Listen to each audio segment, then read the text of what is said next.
For today's video, another putok-batok na naman ang lulutuin natin ngayong araw dahil gagawa tayo ng chicharong bagnet o kilala bilang chicharon na may laman. Sino ba naman ang makakatanggi sa ganitong klaseng chicharon na bukod sa masarap, napakalutong pa? At alam nyo ba na pwede itong pang-ulam at pampulutan? Kaya kung ready ka na matakam ka brother, panoorin mo yung buong video at simulan na natin. Etong lulutuin natin ay na-pre-cook na pala namin yan. Soon mga ka-brother, ipapakita namin kung paano ba talaga namin niluluto to at ginagawa. At alam nyo ba na nagbebenta na rin tayo ng chicharong bagnet, available na yan sa Shopee. Bali, yung lulutuin natin ngayong araw mga ka-brother, kapareho siya ng binebenta natin. So kapag nag-order kayo, para nyo na rin natikman etong ginagawa natin. So sa mainit na mantika, isinalang na natin yung ating na-pre-cook na balat ng baboy. Sobrang nakaka-enjoy nga panoorin habang naluluto etong ating chicharong bagnet. Sobrang solid nito mga ka-brother. Marami na rin sa mga ka-brother ang nakatikim ng ating pinagmamalaking chicharong bagnet. Kaya kung ikaw hindi nyo pa natitikman to,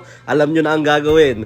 Order na. So sa part na yan, pinapalubog lang natin sila sa mantika para sigurado tayong pantay-pantay ang pagkakaluto. Sobrang bilis nga lang, ilang minuto lang, ready na yung ating chicharong bagnet. So bali ang gagawin natin dyan is i-cool down lang natin sila para mas lumutong. At syempre, perfect na kapares yan sa ating ka-brother special suka. Pwede nyo rin nga ma-order sa Shopee at meron din tayong bundle, chicharon at suka. Pero syempre, hindi na natin patatagalin yan mga ka-brother, magti-taste test na tayo. Syempre, maglalagay muna tayo ng ka-brother special suka at isawsaw itong chicharong bagnet. First bite, grabe.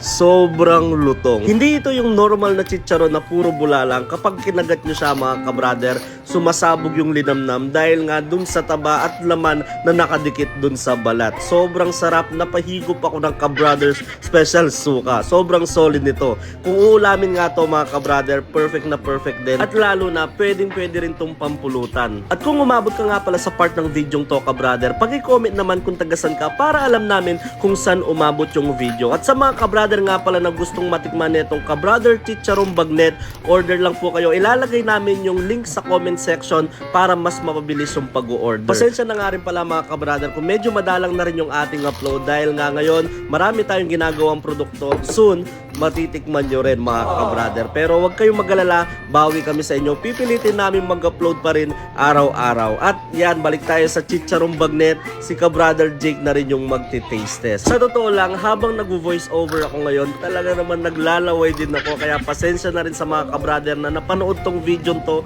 at talagang naglaway. Kung gusto nyo rin matikman to mga ka-brother, tulad ng sabi ko kanina, i-click nyo lang yung link na nasa comment section para matikman nyo itong ginawa natin. At sana nag-enjoy kayo sa simpleng episode na to. Sobrang appreciate namin yung walang sawang support ang binibigyan nyo sa ka-brother vlogs. Maraming salamat din sa walang sawang pagla-like, pag-share ng mga video natin. Sobrang appreciate namin yan. Maraming salamat sa walang sawang panonood. Ingat kayo and God bless.